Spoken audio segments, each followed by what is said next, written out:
Halo Sobat Nakes Terapi Wicara. Kali ini kita akan membahas tentang materi pokok 3, yaitu tentang penelusuran riwayat kasus. Halo Sobat Nakes Terapi Wicara atau Sobat Ikatwi.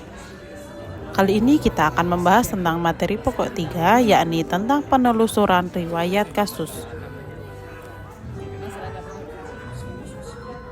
Penelusuran riwayat kasus tidak hanya mencakup informasi medis, tetapi juga melibatkan faktor-faktor yang lain seperti halnya lingkungan, psikososial, dan lainnya yang dapat mempengaruhi perkembangan gangguan dalam diri seseorang ataupun mempengaruhi permasalahan pada diri seseorang. Hal ini meliputi riwayat perkembangan bahasa, keluarga, sosial, dan emosional yang relevan ataupun ada hubungannya dengan seseorang. Indikator dari materi pokok 3 ini yakni setelah mengikuti pembelajaran, peserta dapat melakukan penelusuran riwayat kasus pada gangguan irama kelancaran, khususnya adalah stuttering. Indikator dari materi pokok 3 ini yakni setelah mengikuti pembelajaran, peserta dapat melakukan penelusuran riwayat kasus pada gangguan irama kelancaran, khususnya adalah stuttering. Halo Sobat Ikatwi, pada kesempatan ini kita akan belajar materi pokok 3 yakni penelusuran riwayat kasus, bagian submateri pokok 3, tahapan persiapan. Di dalam tahapan persiapan ini, Sobat Ikatwi harus mempersiapkan apa saja yang perlu dipersiapkan, dari formulir, kesiapan alat, bahan, dan sebagainya. Untuk itu, mari kita simak materi yang akan disampaikan pada video berikutnya. Sebelumnya, pada materi pokok 3 ini, ada 3 submateri. Yang pertama persiapan, pelaksanaan riwayat kasus, dan yang terakhir adalah teknik pelaporan hasil riwayat kasus. Namun pada kesempatan ini kita akan belajar yang lebih mendalam tentang apa itu persiapan dan bagaimana cara yang harus dipersiapkan dan apa saja yang harus dipersiapkan. Sobat Ikatwi, pada kesempatan ini kita akan memulai apa itu tahap persiapan. Nah, tahap persiapan ini merupakan langkah awal dalam proses evaluasi dan penanganan gangguan irama kelancaran. Yang dimaksudkan di sini adalah semua tahap-tahap sebelum memasuki tahapan selanjutnya harus melalui tahapan persiapan ini. Pemeriksaan form adalah merupakan salah satu yang harus dipersiapkan.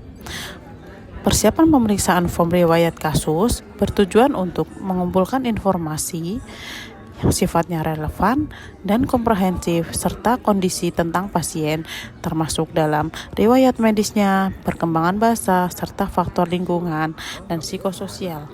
Sehingga pada tahapan persiapan ini, Sobat Ikatwi harus sudah mempunyai dan harus sudah mempersiapkan formulir riwayat kasus yang akan digunakan pada tahapan selanjutnya dalam kegiatan mengumpulkan informasi baik yang relevan dan komprehensif. Pada pengumpulan informasi ini, Sobat Ikatwi akan menggali lebih dalam tentang informasi umum, kondisi pasien, riwayat medis, perkembangan bahasa, serta faktor lingkungan dan psikososialnya. Selanjutnya, kita akan masuk ke dalam tahap-tahap untuk persiapan. Yang pertama adalah identifikasi tujuan. Deskripsinya yakni tentukan tujuan utama dari pemeriksaan form riwayat kasus seperti diagnosa gangguan irama kelancaran khususnya stuttering, memahami faktor-faktor atau penyebab, dan merencanakan intervensi yang tepat.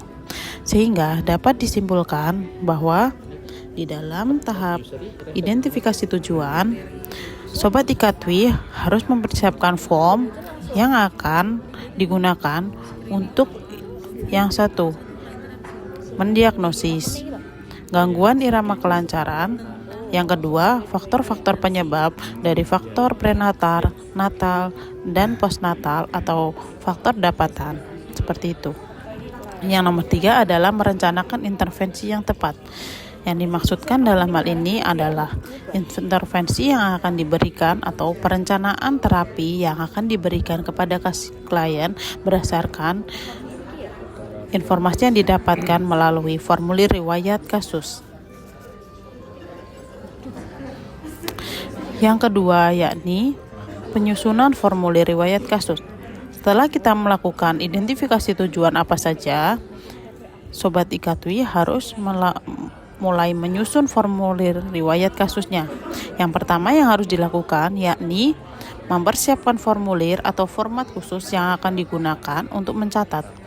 Di sini yang dimaksudkan adalah formulir yang dapat kita gunakan seperti formulir 3-2 yaitu formulir kasus orang dewasa, di mana formulir tersebut mencakup beberapa informasi tentang informasi umum, kesehatan, dan riwayat kesehatannya, bahkan sampai ke psikososialnya. Yang kedua, pastikan formulir tersebut mencakup semua informasi yang diperlukan sesuai dengan standar evaluasi gangguan irama kelancaran. Pada tahap ini, Sobat IKTWI harus memastikan apakah formulir tersebut sudah tersusun secara rapi dan apakah sudah memenuhi standar evaluasi tentang gangguan irama kelancaran. Pada tahapan ini, Sobat IKTWI dapat menggunakan formulir yang 3-2. Setelah melakukan penyusunan formulir riwayat kasus, Sobat IKTWI harus melanjutkan ke tahap identifikasi informasi yang diperlukan. Tentukan jenis informasi yang harus dikumpulkan, termasuk riwayat medis, riwayat perkembangan bahasa, keluarga, serta faktor lingkungan dan psikososial yang dapat mempengaruhi gangguan irama kelancaran. Yang dimaksudkan pada tahapan ini, informasi apa saja yang diperlukan untuk kita gali agar kita dapat menggunakannya untuk keperluan yang akan dilaksanakan pada sesi intervensi atau sesi latihan. Seperti halnya kita membutuhkan riwayat medisnya, perkembangan bahasa, riwayat keluarga, serta faktor lingkungan dan psikososial oleh pasien. Selanjutnya, penjadwalan dan persiapan lingkungan. Pada tahap penjadwalan, tentukan jadwal pemeriksaan yang sesuai dengan ketersediaan pasien dan tim medis terkait. Pada tahap penjadwalan ini, kita harus menyesuaikan dari kedua belah pihak. Kita tidak boleh menentukan dari sisi kita saja, sehingga kita harus memikirkan bagaimana kondisi pasien dan menjadwalkannya sesuai dengan kondisi serta kesediaan pasiennya. Selain itu, kita juga harus menjadwalkan sesuai dengan apa yang kita butuhkan, sehingga kita harus merencanakan jadwal sesuai dan sedemikian mungkin. Yang kedua, pastikan lingkungan nyaman, tenang, bebas gangguan untuk memfasilitasi komunikasi terbuka. Yang dimaksudkan di sini adalah membuat nyaman baik pasien dan terapis. Hal ini dapat dilihat dari ketenangan ruangan, kenyamanan, gangguan yang bebas dari distraksi, serta kita dapat menggunakannya secara aman.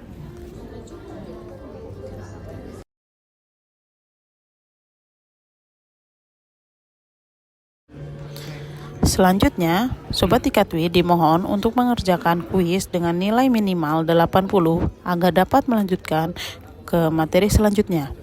Apabila Sobat IKTWI tidak lulus atau kurang dari 80, maka harus mengerjakan ulang kuis sampai nilai minimal 80.